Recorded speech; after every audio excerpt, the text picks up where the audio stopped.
There's a pitch, ground ball, diving backhand tap by Palomaki. Backhand flips to Fletcher, throws to first for the out. Okay, so I know that clip wasn't from a big league game, but I don't really care. That was one of the most insane plays that I've ever seen, and it might make more sense once I say that David Fletcher was the guy that completed that play. So there you go. It's kind of an MLB recap clip. What's up, everyone? It's Fuzzy. Welcome back to yet another MLB recap. We have a lot to talk about today, so if this is your first time on the channel, don't be afraid to hit that subscribe and stick around. Aaron Judge is having himself a season for the ages. The Astros are trying to complete an embarrassing series against the Astros. That makes sense. An embarrassing series against the Seattle Mariners and the Red Sox. They have been the worst team in baseball in the month of July, and it's not even really close. Now, before we get into the recaps from yesterday, I have to show off this package. This is from Apple, so as you can see, it is a Rawlings Heart of the Hide glove. That's what my brother said it was, and there's also a little baseball that says Friday Night Baseball. If you did not know, I started my YouTube when I worked at Apple. I was at the Genius Bar, and I told myself if I ever got recognized, I was going to quit, and this picture right here is what got me to quit. So this was a full circle moment, and you guys have been part of the journey, so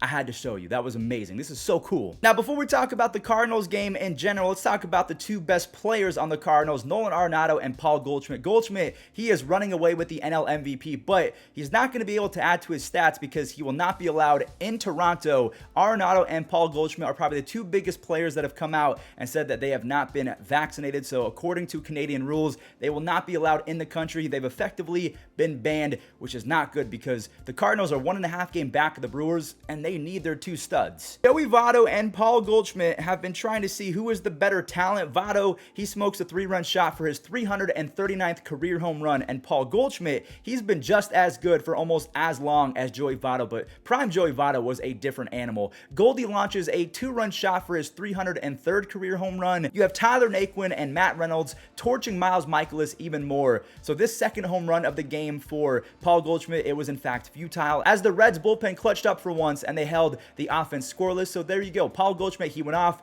but Nolan Arenado and the rest of the Cardinals, they did not. Guys, you might want to repent because Jesus could be coming back. I say that because the Angels finally won a game and it wasn't really close. Now, all jokes aside, this game gave us a ton to talk about. Taylor Ward, his home run ignited a rally as the Angels teed off for a bunch of runs in the first. Ian Anderson of the Braves, he got eaten alive by a bunch of singles. He allowed not just one, not two, but 4 RBI singles all within the first few innings. And Anderson, he's probably going to be sent down to AAA here soon or moved to the bullpen. His walks are up, his strikeouts are down. That is a horrible combination, and he has a 5.31 ERA. That won't cut it, and maybe he needs the Reed Detmers treatment. Reed has been fantastic ever since he was sent down and then brought back up. He has a 1 ERA, I think in the first 3 or 4 starts since being recalled. He has been so much better, and it has showed. 5 shutout innings with 6 strikeouts, a nice, easy win for the Halos. Would you look at that? Now, I'm not going to lie, this Giants v. Dodgers series has been ultra entertaining. You have Freddie and Gavin Lux staying ultra hot. They drive in a few for Clayton Kershaw, and Muncy, he was able to find a hole for an RBI double, and Trace Thompson will not stop driving in runs. Even Jake the Rake Lamb joined in on the hit parade on this one as Gavin Lux and Trace Thompson, they bring home even more. Now, this hyped up Trace's brother, Klay Thompson of the Golden State Warriors. This is so good for baseball, by the way. He was promoting it on his Instagram, and I'm just hoping that basketball fans can get more in tune with the game of baseball because it is a lot of fun. By the way, Gavin Lux is hitting 295 with the 122 OPS plus. He leads baseball in triples, so you got to be patient with these young guys. The Dodgers have won 8 in a row, and they almost have a 12-game lead over the Padres. They're 64-30, and yeah, I really have no idea who's going to stand in their way. Maybe a healthy Mets team. I mean, the Padres when they get Tatis back. I mean, sure, but honestly, I feel like the NL is going to have to go through the Dodgers. In my opinion, this was one of the biggest series of my lifetime for the Seattle Mariners. The Mariners are coming off a 14-game win streak. They're facing their division rivals, and they fell completely on their faces. They were given a brutal dose of reality. Jose Altuve, whether you like him or not, is going to walk into the Hall of Fame if he's even 70% of this version of Altuve for the next few years. Jeremy Pena makes it back-to-back home runs. He is Carlos Correa 2.0, and I say 2.0 because he might be better. Maldi and Altuve extend the lead even more so for Framber Valdez, who tried his best, but he did allow 3 earned runs. Regardless, Maldi got 2 of those back in the 8th inning, and Ryan Presley wrapped up the sweep with a perfect 9th inning. That's an ouch from me, dog, as the Astros have won 5 games in a row, and they're 13 games ahead of anyone in that division. You guys want to hear something crazy? Raimel Tapia of the Blue Jays had 8 RBIs in the entire month of July. In his last 2 games versus the Red Sox, he has 10 RBI. So this base clearing triple made it 5 runs on the day for Boston. He grabbed his 4th RBI later in the 5th, and the Boston Red Sox legitimately imploded again after an insane June where the Boston Red Sox went 20-6. That's an amazing month. The Red Sox are now 5-15 in July. They're 3-10 against the Blue Jays this year. That's not going to cut it. I would not be surprised if Boston starts selling off some of their best players.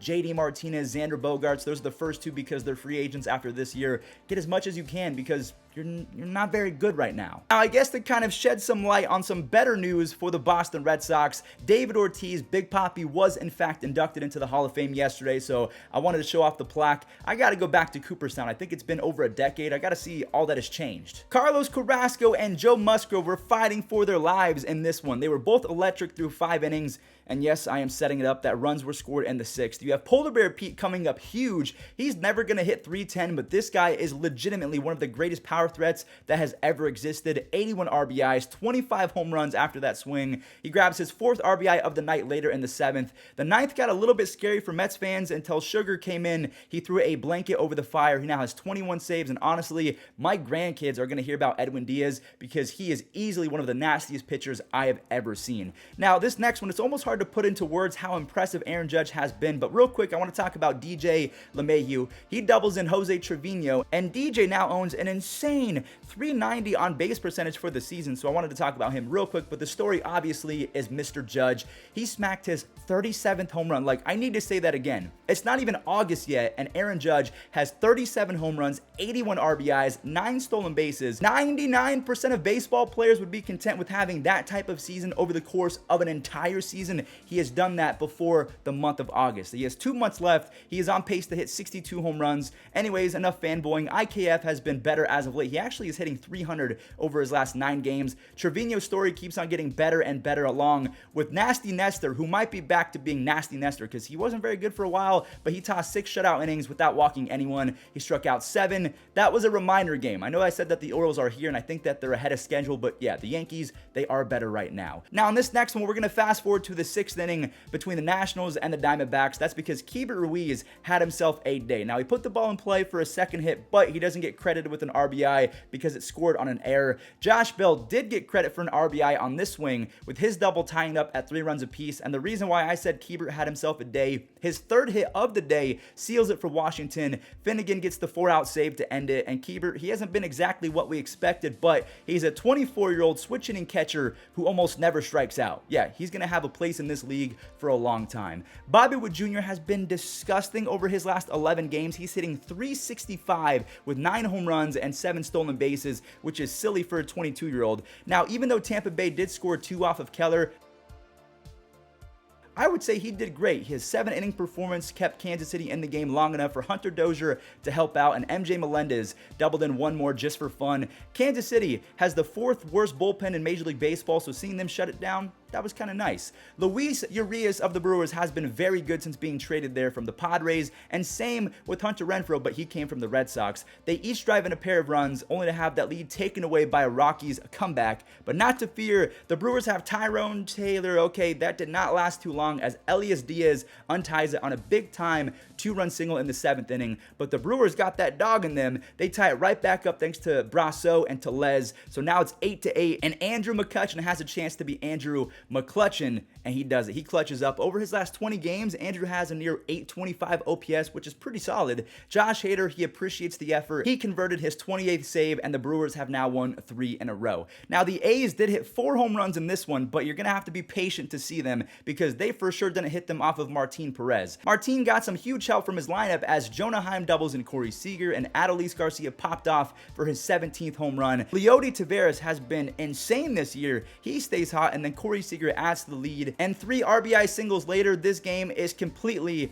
out of reach. Well, just kidding, because I guess they wanted more. Adolis Garcia now has 58 RBIs, 14 stolen bases to go along with those 17 home runs. Martin Perez had a fun day at the office. He had 6 strikeouts in 7 innings. He was quite literally the Oakland kryptonite because as soon as he left the game, Oakland bashed 4 home runs over the final 2 innings. They almost got back into this one, but they didn't. Expect a ton of players from the A's to get traded in the next week because the deadline is exactly 1 week away. I think it's August 2nd, so keep that in mind. If Dylan Cease is pitching against Cleveland, just don't even bother turning on the TV. I mean, his offense showed up as well. Lurie Garcia, this dude never hits home runs, but he hit one off of Shane Bieber yesterday. Pollock, he showed up as well. Pollock has been throwing people out. He's getting on base a whole lot more often, so finally that trade is looking a little bit better. Anyways, back to Dylan Cease, who went 6 shutout innings. He owns a 2.12 ERA versus Cleveland this year. I have no idea why he didn't make the All-Star team. Eloy Jimenez is showing that when he's healthy, he is going to be a problem as he connects on a home run in back-to-back games. Now, you have Hendricks allowing a solo shot to Steven Kwan, but he grabs his 18th save, and the White Sox are now 48-48, and they have been making strides as of late. They're playing a little bit better.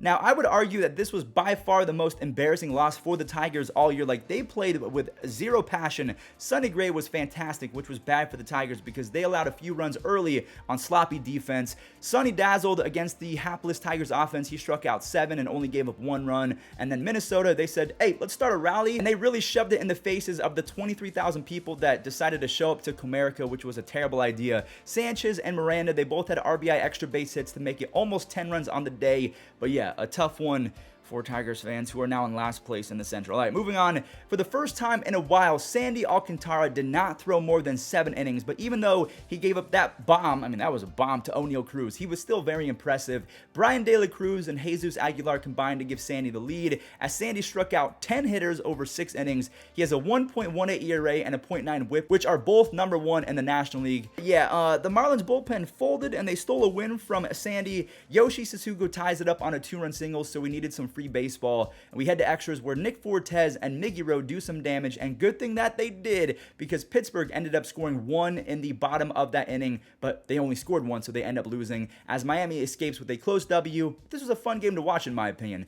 Now, last but not least, the Cubs are looking to extend their win streak to 4 games, so let's see what happened. Yan Gomes kind of turned back the clock in this one. He hit his first of 2 home runs. That was in the 3rd. You have Morel adding to it with an RBI double, and Yan, of course, he did it again. He has been awful all year, so it's nice to see my former backstop. I think he was a 2-time All-Star with Cleveland. He was doing some damage. Nelson Velasquez hit his 5th home run and 69 at-bats. He is one of the many Chicago rookies making an impact this year. Drew Smyly must have been smiling real big after seeing all of those runs scored, because he cooked up Philly for 1 earned run over 6 innings. All right, everyone, well, that is going to do it for today's recap. Thank you all so much for watching. We are on the road to 500,000 subs, so if you have not hit that subscribe button, might as well do so, because you're going to watch these videos anyways. At least I think. They're pretty good. But thank you all so much for watching, and enjoy the web gems. The 2-2 home. Another one into left. Adele lays out and makes the catch. Going a long way for Joe Adele, sliding, catching that base. Fly ball down the left field line. Thompson over, and Trace makes the play. By the Giants hurt them defensively, and we've seen Trace Thompson. JP, there's 1. That's all they'll get. A run's going to score. Crawford, well done. He's trying to help his starter out, hit hard again, but able to make the backhanded play. McCormick runs well. Into center from Connor Falefa. Mullins got a good jump. He will collide with Mateo, and Mateo caught it. Almost center fielder plays, but watch Mateo. He is wide open, all at the same time trying to dodge Mullins. A little juggle. Riley Green with a sky ball to the warning track in left, and Nick Gordon makes the play. Wall out there with the padding, the chain link fence. I think that was. I got to believe it. Leads to a run, then chases it out, tries to turn a double play. Downs with a great diving catch. Up in foul ground. 1 away. Lays out, makes himself a nice play. On the ground, into the shift. Arcia, nice play. Great throw, and got his man. Pitch. Breaking ball hit to left. And Gamble hauls it in at the wall. Nice play by Ben Gamble. On the ground towards second base, and you're not going to have to make a play because Stott just did it for you. How about that, Nick? 2 or 3 months, he has been unbelievable at second base. Unbelievable. And this one is hit to third. Backhand play by Smith. Long throw to first. Picked by Nathaniel Lowe. Cross. This is a tough play. Tough hop. Doesn't stay in the glove. Comes up. Keeps his wits about him.